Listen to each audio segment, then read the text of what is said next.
Tonight we bring you Chapter 2 in the adventures of Sonny and Buddy. In the first episode, our little adventurers stopped on their way home to watch a vaudeville show which was being given from an automobile truck. The owner of the show invited the boys to sing a song. Sonny and Buddy thought it would be all right. Besides, the medicine show man offered them a bag of candy if they would sing.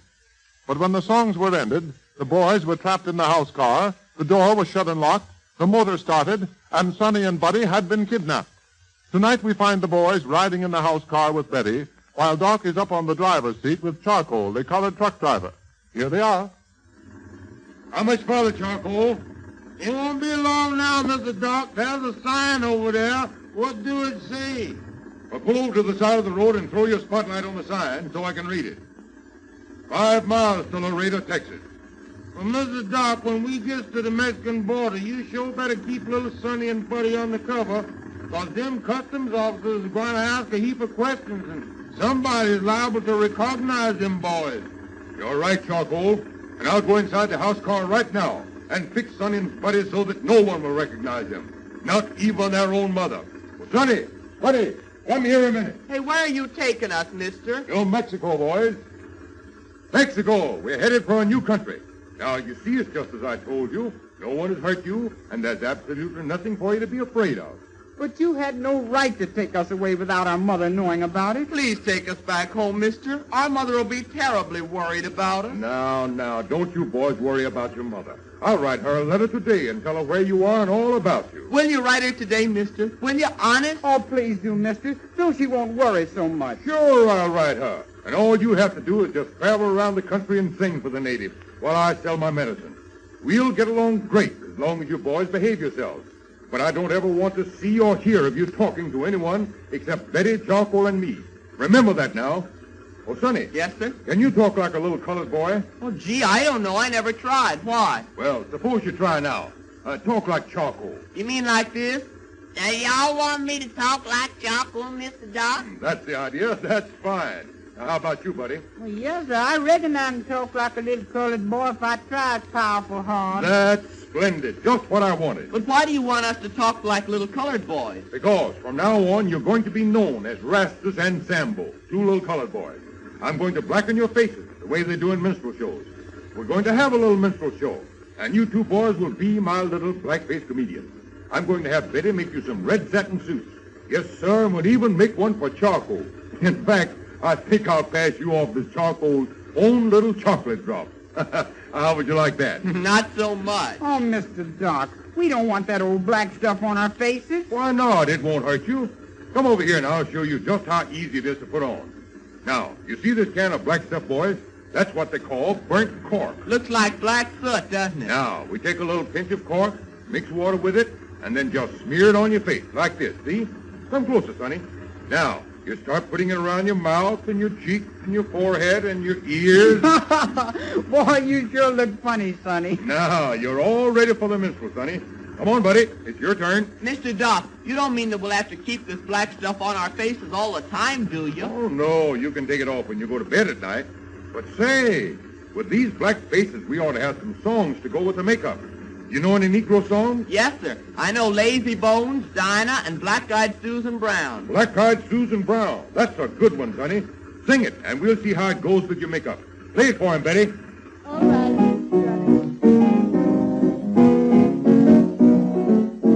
If you care for something sweet in a gingham gown, give yourself a break and meet Black-Eyed Susan Brown, who gives you that southern drawl when she comes around, gets you with that high you all, Black-Eyed Susan Brown. Sugar stuff, sure enough, you'll get a thrill. You won't know what you're missing until you meet her. Who's the sweetest company when the sun goes down? No one but that heavenly Black-Eyed Susan, Black-Eyed Susan, Black-Eyed Susan Brown. That's great. Just what we need. But say, You think the people in Mexico will understand our songs? You boys may have to learn some songs in Spanish. I don't suppose you know any, do you? Well, I can sing the peanut vendor in Spanish. You can? Well, let's hear it. Play it for him, Betty. All right, buddy.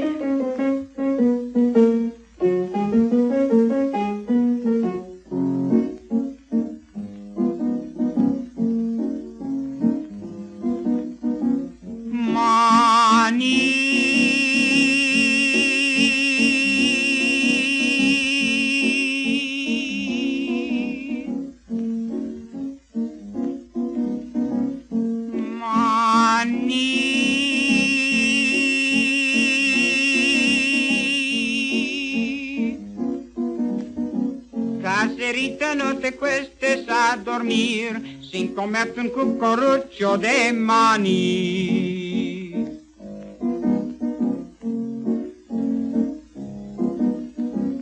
Qué sabrosito y rico está.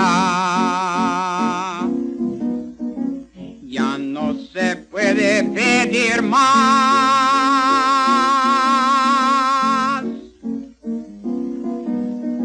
Ay, carecita, no me dejes ir, porque después te vas a arrepentir y va a ser muy tarde ya. Manicero se va.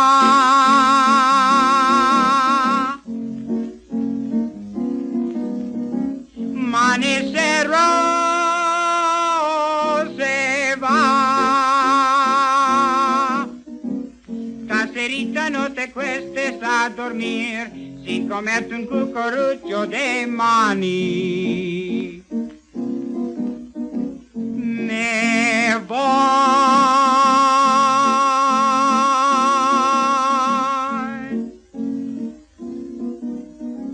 Me voy.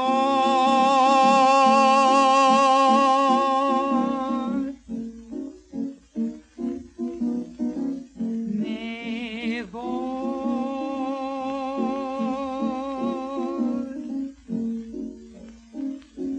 Adiós. That's well. I'll That's say you that's can sing the you. peanut vendor. That's fine. Betty, we're going to make a fortune with this show in Mexico. Why, when you boys get dressed in your red satin minstrel suits and with your faces blackened, even your own mother won't know you. Mr. Doc, if you take us into Mexico, our mother will never find us, even if you do write to her. I know Mother's wondering where we are and why we don't come home. Mr. Doc, if you don't write to her tonight like you promised, Sonny and I'll run away. Run away? Don't you ever try to run away, or you'll be mighty sorry. Why, do you know what happens to little boys who run away down in Mexico? Well, they're seldom ever found. Remember what I said. They're seldom ever found. Now, as long as you boys behave, we'll get along all right.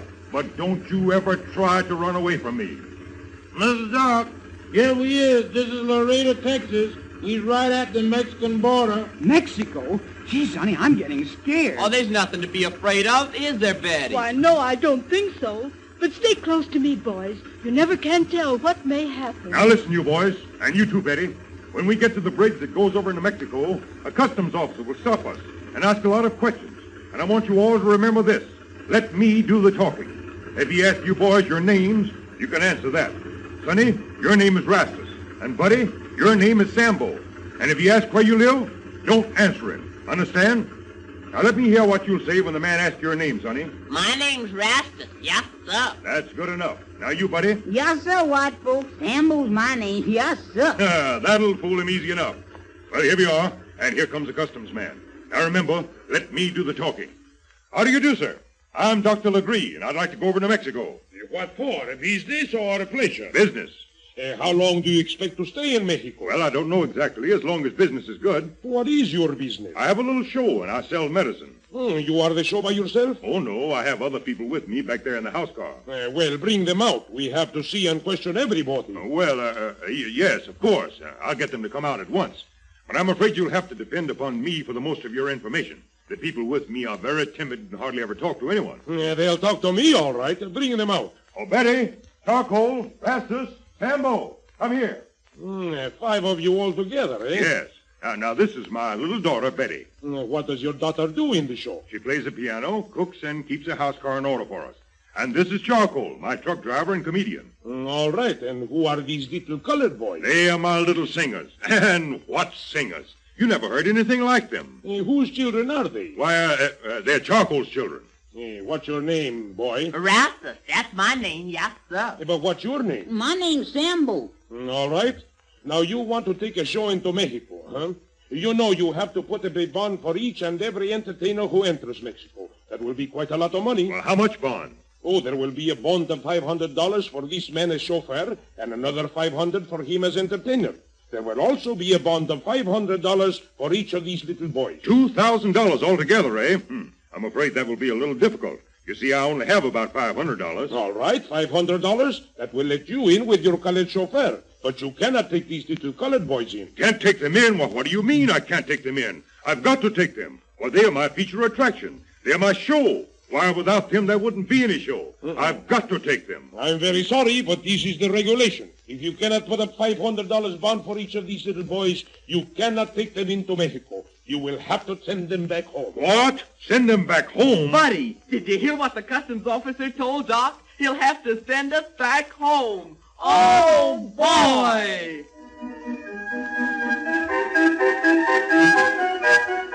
The customs officer told Doc he'd have to send Sonny and Buddy back home. But will Doc do it? That's the question. A man who is mean enough to kidnap two little boys and break a mother's heart is not going to give up so easily. To get the answer, be sure to tune in to the next chapter in the adventures of Sonny and Buddy.